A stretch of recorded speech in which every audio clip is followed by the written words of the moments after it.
अस्सलाम वालेकुम मेरे दोस्तों, सज्जनों और बेलियों। मैं हूँ इजहार अहमद और वेलकम करता हूँ आपको किचन गार्डनिंग चैनल पर। और उम्मीद भी रखता हूँ कि आप सब लोग खैरियत से होंगे, फिटफाट होंगे, अच्छे से कामों में खूब अच्छे से बिजी होंगे। आज मैं बात करने वाला हूँ तुलसी के पौधे पर। ये तुलसी का पौधा मैं लाया और इसको ये काफ़ी लंबा था, इसको मैंने ऊपर से काट दिया और ओनली एक ही ये टहनी बाकी बची जिसके साथ कोई भी पता नहीं था। लेकिन उसके बाद यहाँ से एक शूट निकला और शूट निकलता निकलता कितना बड़ा हो गया और अब इसके ऊपर फूल भी लग रहे हैं, फ्लावरिंग हो रही है।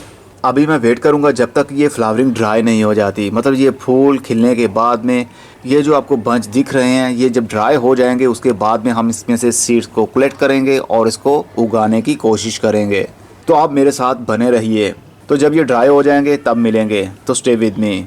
9 दिन बाद अब सीड्स ड्राई होना शुरू हो चुके हैं और अब टाइम है इनको कलेक्ट करने का और साथ में उगाने का। तो आज देखते हैं हम सीड्स को किस तरह उगाया जाता है और किस तरह कलेक्ट किया जाता है। ये है वो सीड पॉड जो पक चुकी है, इसको हम काट लेंगे और इसको भी काट लेते हैं। ये भी करीब करीब रेडी हो चुकी है और ये भी एक बड़े वाली। फ़िलहाल के लिए इतनी काफ़ी हैं। तो जो बिल्कुल सूखा हो, जो फूल सूख जाता है उसके अंदर बीज बनना भी शुरू हो जाता है। ये आप देख सकते हैं, ब्लैक ब्लैक सा आपको दिख रहा होगा, इसके अंदर बीज है। हम इसको आराम से तोड़ेंगे और इसको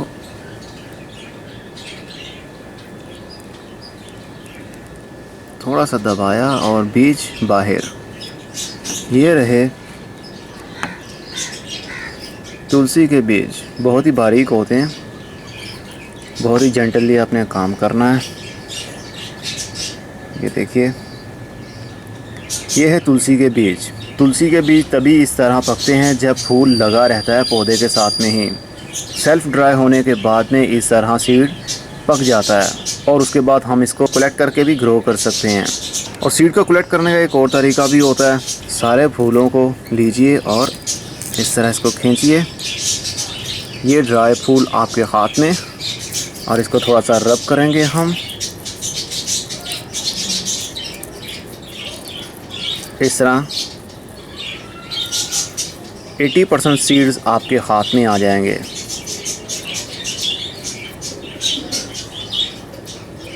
तो ये देख सकते हैं, ये सारे सीड्स हमारे हाथ पर आ चुके हैं। अब हम इनको उगाने के बारे में देखते हैं कि किस तरह हमने इसको उगाना है और किस सॉइल में उगाना चाहिए। ये कंप्लीट ड्राई हो चुके हैं, अभी हमें और ड्राई करने की ज़रूरत नहीं है, बस अब सीड को उगाने की ज़रूरत है। इसको मैं उगाने वाला हूँ कोकोपीट के मिक्सचर में। इसमें 70% कोकोपीट है, 10% मिट्टी है, 10% परलाइट और 10% कंपोस्ट।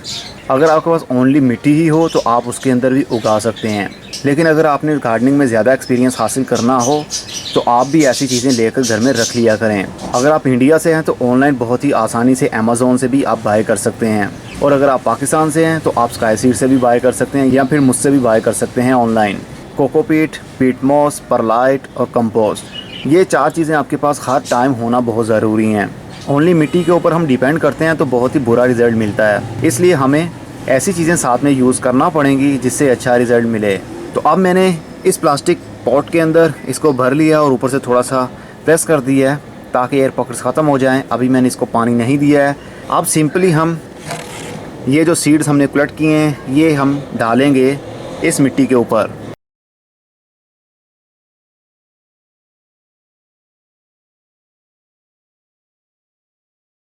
बहुत ही बारीक सीड हैं, हाथ में ही नहीं आते, लेकिन इनकी जर्मिनेशन बहुत ही जल्दी शुरू होगी। आपको इसी वीडियो के अंदर सब कुछ देखने में मिलेगा। जब ये पौधे थोड़े थोड़े बड़े हो जाएंगे उसके बाद हम इनको ट्रांसप्लांट भी करेंगे किसी और गमलों में। ये हम तैयार कर रहे हैं पनीरी। इसकी पनीरी का टाइम बाहर के दिनों में होता है, लेकिन मैं कर रहा हूँ अब सर्दी शुरू होने से पहले। अक्टूबर की आज 17 तारीख हो चुकी है और अब मैं इसकी सीडलिंग कर रहा हूँ। सीडलिंग ग्रो तो हो जाएगी लेकिन उसकी केयर बहुत ज़्यादा करनी पड़ेगी आपको बाद में, क्योंकि सर्दी के दिनों में तुलसी के पौधे के पत्ते झड़ जाते हैं, क्योंकि ये गर्मी के दिनों का प्लांट है, धूप इसको अच्छी लगती है और सर्दी के दिनों में धुंध पड़ने की वजह से ये मर भी सकते हैं। लेकिन मैं फिर भी कोशिश करूँगा कि इसकी ग्रोथ हो जाए अच्छे से। अब हम इसको कवर नहीं करेंगे किसी भी चीज़ से और ना ही सीड को ढकेंगे कोकोपीट या पीट मॉस से।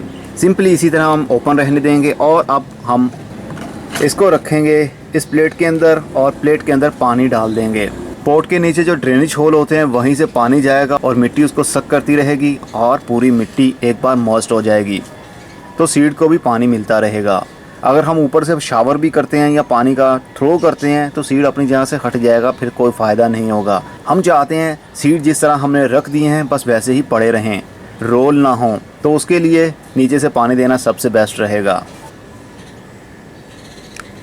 अब हम इस प्लेट को रखेंगे फुल सनलाइट में, मतलब धूप में, और जब आपको फील हो कि ये ऊपर वाला सरफेस एरिया मॉइस्ट हो चुका है तो उसके बाद ट्रे के अंदर पानी मत भरिए, नहीं तो पानी ज़्यादा मिलने की वजह से सीड गल भी सकते हैं। इसलिए सिर्फ एक बार में ही हम पानी देंगे, क्योंकि जो हमने मीडियम यूज़ किया है इसमें कोकोपीट है और परलाइट भी है जो पानी को अपने अंदर होल्ड कर लेते हैं काफ़ी देर के लिए। इसलिए अगर हम बार बार इसको पानी देते रहेंगे तो सीड गल जाएंगे। आप देख सकते हैं इसने कितनी जल्दी इसको पानी को सक भी कर लिया है।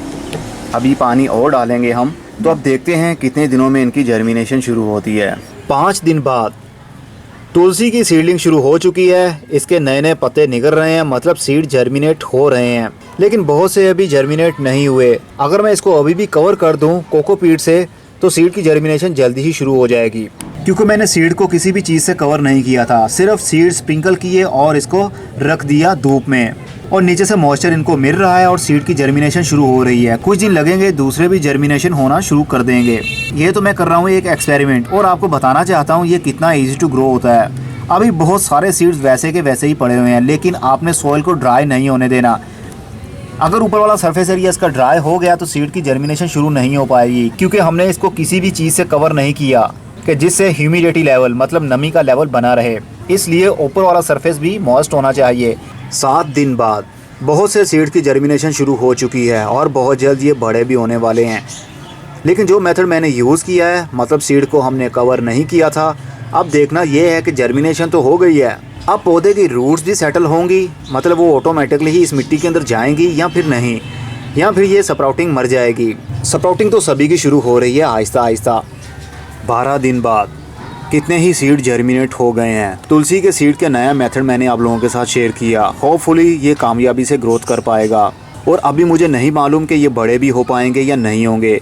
इनकी रूट्स ऑटोमेटिकली मिट्टी के अंदर डिवेलप ठीक से होंगी, ये ट्रांसप्लांटिंग के काबिल हो जाएंगे या फिर ये पहले ही मर जाएंगे, ये तो हमें वक्त ही बताएगा। 20 दिन बाद तुलसी की सीडलिंग बहुत ही अच्छे तरीके से शुरू हो चुकी है।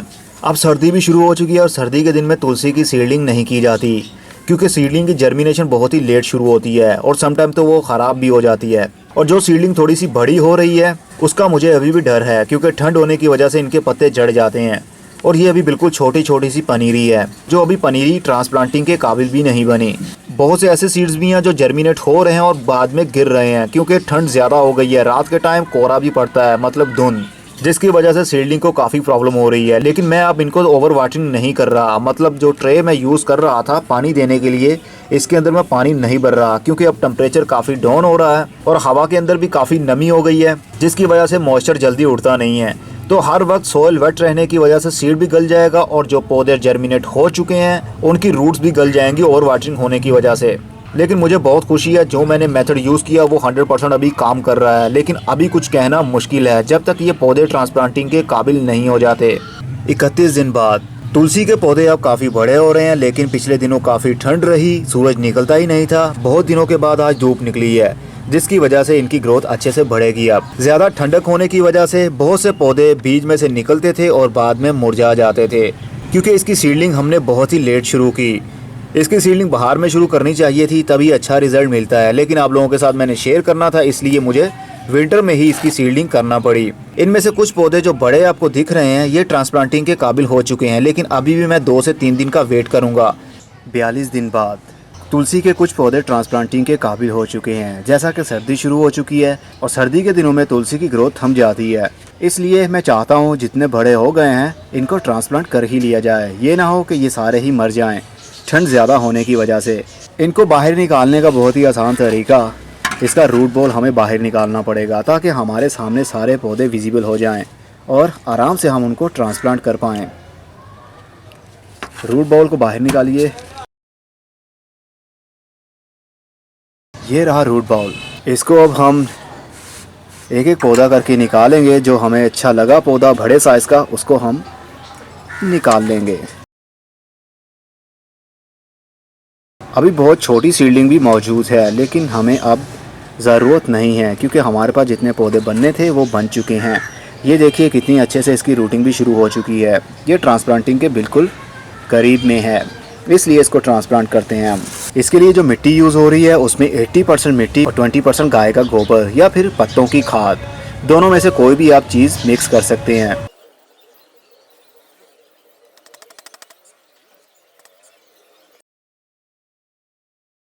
तो 6 पौधों को मैंने ट्रांसप्लांट कर लिया है क्योंकि मेरे पास इतनी ज़्यादा जगह नहीं है और ना ही इतनी ज़्यादा मिट्टी है, इसलिए जितने हमसे आसानी से हो पाए हमने कर लिए। अभी भी काफ़ी सारे पौधे पड़े हुए हैं, लेकिन अभी मैं इसको दोबारा से इसी गमले के अंदर लगा दूंगा। मैं भी इनमें से अगर कुछ मरते हैं तो हम यहाँ से दोबारा से पौधे लेंगे और शिफ्ट कर देंगे। अब देखते हैं क्या रिज़ल्ट मिलता है। 64 दिन बाद हमारे कुछ पौधे तो अच्छे से ग्रोथ कर रहे हैं और कुछ मुरझा रहे हैं। जिस तरह ये देखिए, ये भी मर रहा है और एक ये लटक चुका है, मतलब ये सरवाइव नहीं कर पाएगा। और एक तो बिल्कुल ही ड्राई हो चुका है, मतलब ये मुरझाने के बाद में सूख भी चुका है। अब हमारे पास जो मदर प्लांट बचे थे, मतलब जिस गमले के अंदर पौधे बचे थे, यहाँ से भी हम पौधों को निकाल कर शिफ्ट कर सकते हैं। इन सभी का 100% रिजल्ट हमें मिला था, लेकिन सर्दी शुरू होने की वजह से इनकी ग्रोथ रुक गई क्योंकि इनका सीज़न सर्दी के दिनों में काफ़ी थम जाता है और छोटे छोटे से पौधे सर्दी बर्दाश्त नहीं कर पाते, जिसकी वजह से मरना शुरू हो जाते हैं। तो हमारे पास ये 3 पौधे अच्छे से ग्रोथ कर रहे हैं और ये फ्यूचर में बड़े भी हो जाएंगे। मुझे ज़्यादा पौधों की ज़रूरत नहीं है क्योंकि ऑलरेडी मेरे पास पहले ही एक बड़ा पौधा है और अब 3 ये और हो गए। इतने पौधे मेरे लिए काफ़ी रहेंगे। तो ये तो था सीडलिंग से लेके अब तक का रिजल्ट। अगर बाहर के दिनों में, मतलब 15 फरवरी के बाद में हमने ये सब कुछ किया होता तो 2 महीने में पौधों की बहुत ही अच्छी ग्रोथ होती। बस सर्दी शुरू होने की वजह से ग्रोथ थम गई, लेकिन फिर भी हम इसे बुरा रिजल्ट नहीं कहेंगे, बहुत ही कमाल का रिजल्ट मिला।